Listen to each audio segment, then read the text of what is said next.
नमस्कार, आप देख रहे हल्ला बोल। आपके साथ मैं हूं अंजना ओम कश्यप। राम मंदिर के लिए भूमि पूजन हो गया। अब अयोध्या में भव्य मंदिर का निर्माण शुरू होगा, लेकिन राम नीति पर राजनीति अब भी खत्म नहीं हो रही। मुस्लिम पर्सनल लॉ बोर्ड ने हैगिया सोफिया का उदाहरण दिया और बाबरी मस्जिद थी और हमेशा रहेगी। हम लोगों के लिए हैगिया सोफिया एक बड़ा उदाहरण है। अवैध, क्रूर, शर्मनाक और बहुसंख्यक तुष्टीकरण वाले फैसले की मदद से जमीन पर कब्जा कर लेने से हकीकत नहीं बदल जाती। किसी को निराश होने की जरूरत नहीं है। हालात हमेशा एक जैसे नहीं होते। दूसरी तरफ AIMIM के प्रमुख असदुद्दीन ओवैसी ने फिर मस्जिद की दुहाई दी। हमारा काम इंसाफ के लिए लड़ना है। ये बाबरी मस्जिद की लड़ाई इंसाफ की लड़ाई है। ये कोई मुसलमानों की लड़ाई नहीं है। ये भारत के संविधान को बचाने की लड़ाई है। ये भारत इंडिया की रूह को बचाने की लड़ाई है और ये जद्दोजहद हमको जारी रखना पड़ेगा। आइए चर्चा की शुरुआत करते हैं। हमारे साथ राज्यसभा सांसद और राष्ट्रीय प्रवक्ता भारतीय जनता पार्टी के सुधांशु त्रिवेदी जी जुड़ गए हैं और असदुद्दीन ओवैसी जी हमारे साथ AIMIM के अध्यक्ष इस वक्त जुड़ गए हैं। ओवैसी जी, आज तो जिस संविधान की दुहाई आप देते हैं, उसी संविधान के तहत सुप्रीम कोर्ट में जो सर्वोच्च आस्था है, उसका सम्मान करते हुए आप इस कदम का स्वागत कर सकते थे, लेकिन आज एक बार फिर आप इसके खिलाफ गए। ओवैसी जी,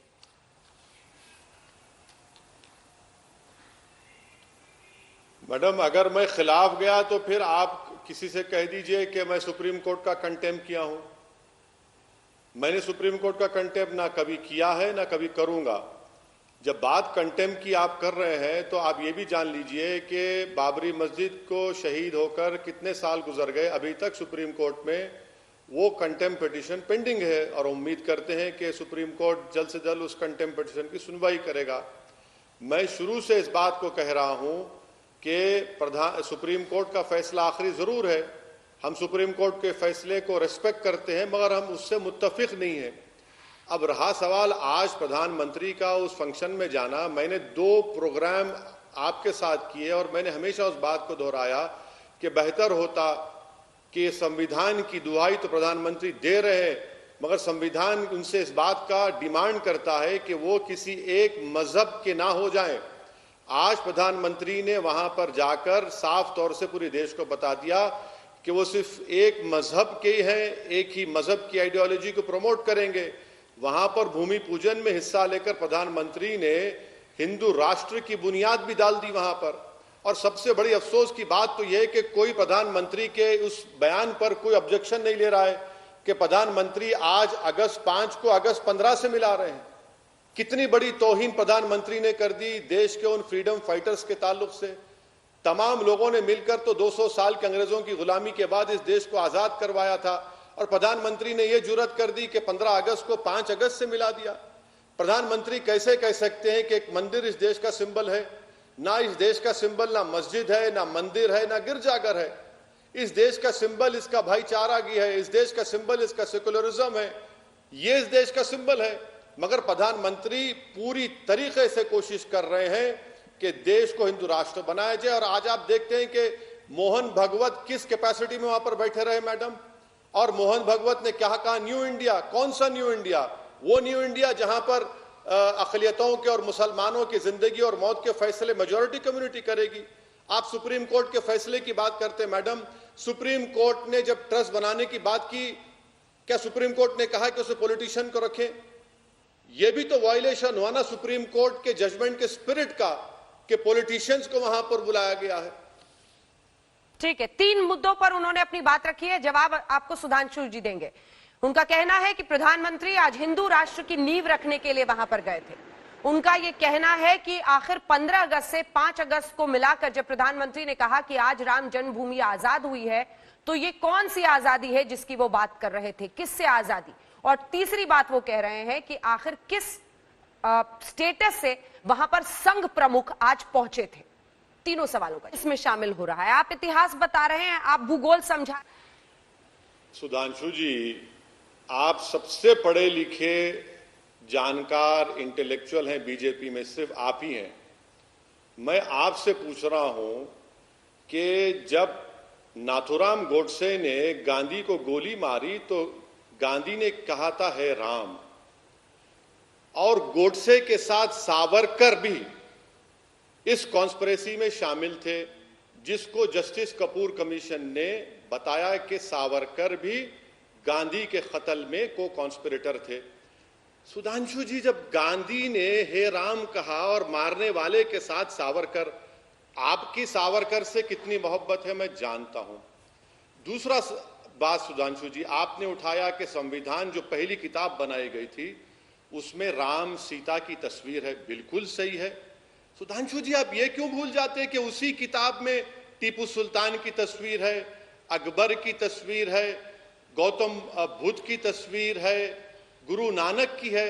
सुधांशु जी, वो किताब आप जैसे लोगों को समझाने के लिए बनाई गई थी कि देखो आरएसएस संघ परिवार वालों, ये देश में राम को मानने वाले भी हैं, ये देश में बौद्ध मजहब को मानने वाले भी हैं, और उसी किताब में सुधांशु जी वैदिक पीरियड भी है, मुगल पीरियड भी है।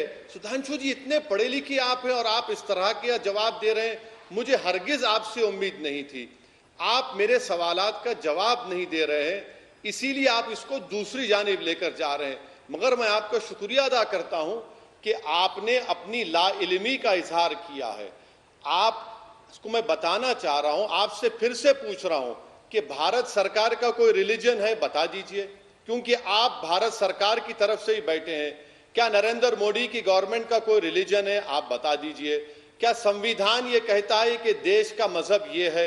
नहीं कहता सुधांशु जी। और आप गांधी की बात करते हैं, मैं आपसे गुजारिश करूंगा कि गांधी और के मुंशी की गुफ्तगू को पढ़ लीजिए गुफ्तगू को।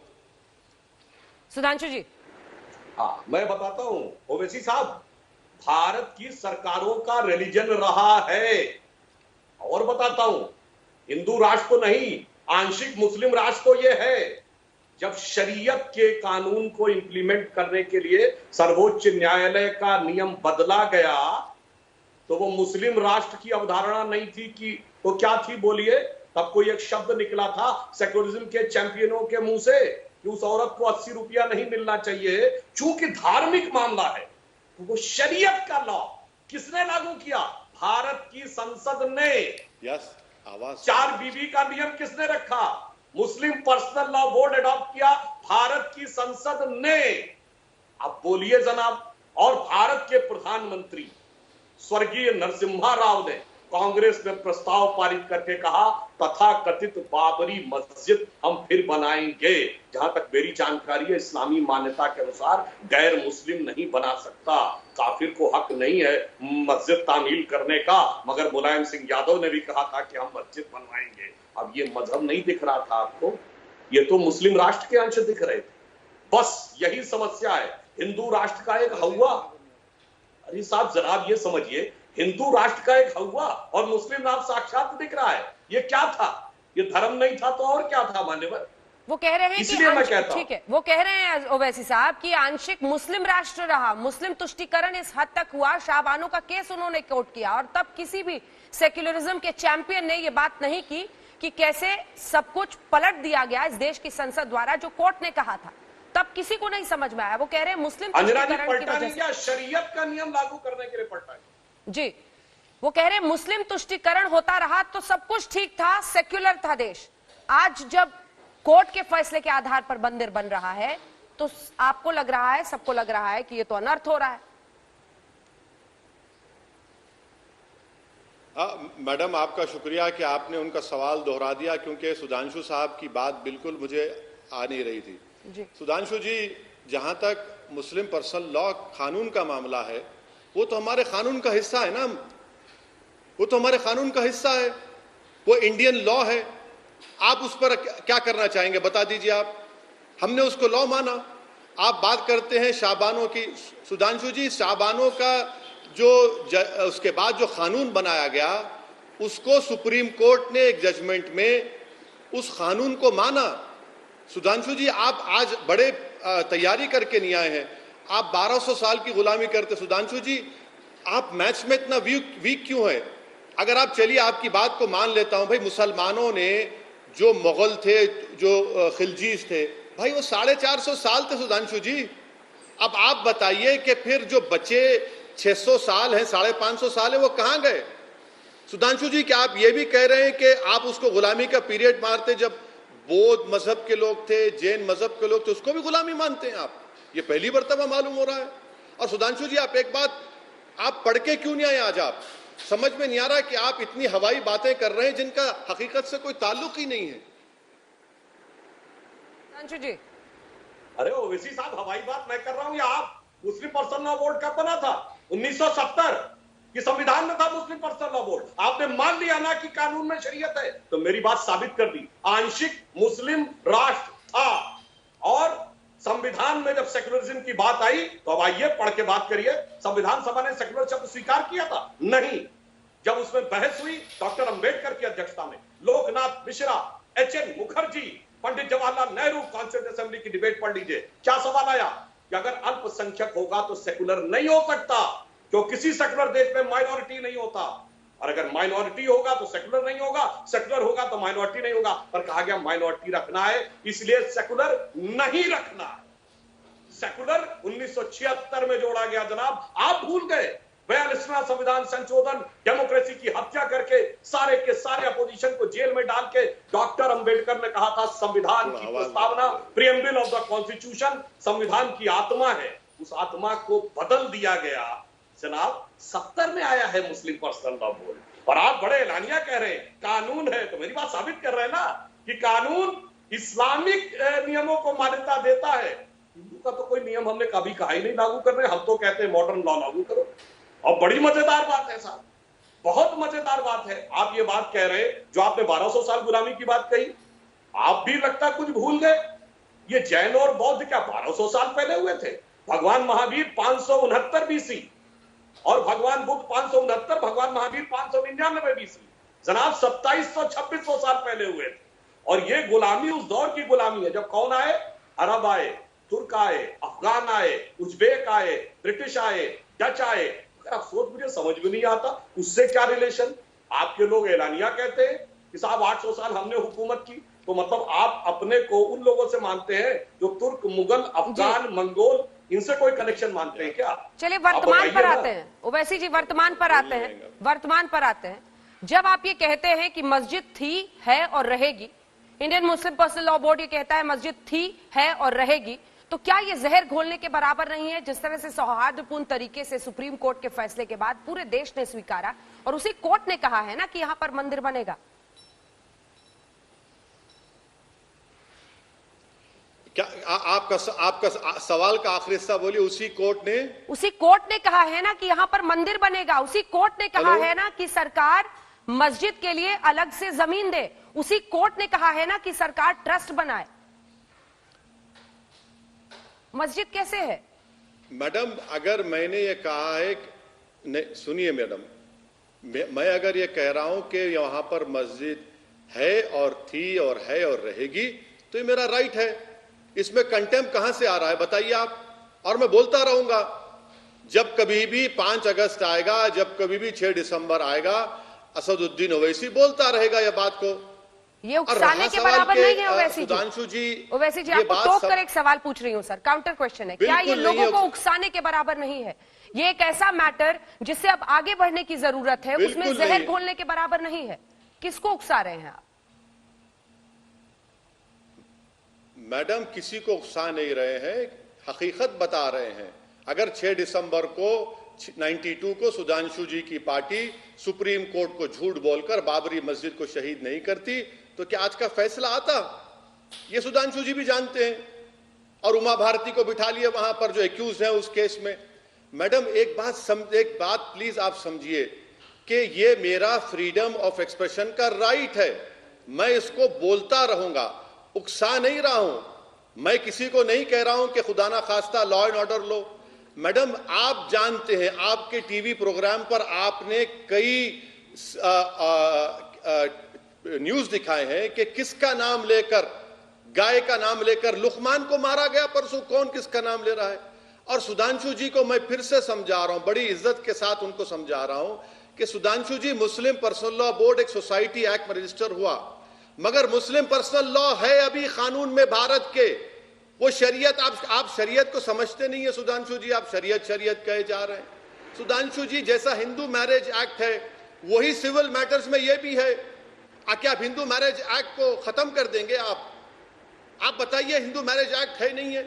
क्या आप ये नहीं जानते सुधांशु जी कि हिंदू अनडिवाइडेड फैमिली एक्ट है? उसके बारे में आपकी राय क्या है?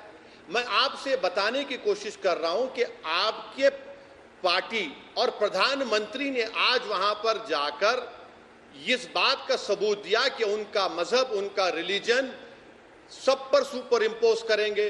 प्रधानमंत्री ने 5 अगस्त को 15 अगस्त से जोड़ दिया। आप उस पर कुछ कहना नहीं चाहते। सुधांशु जी, मोहन भागवत वहां पर किस कैपेसिटी में बैठे?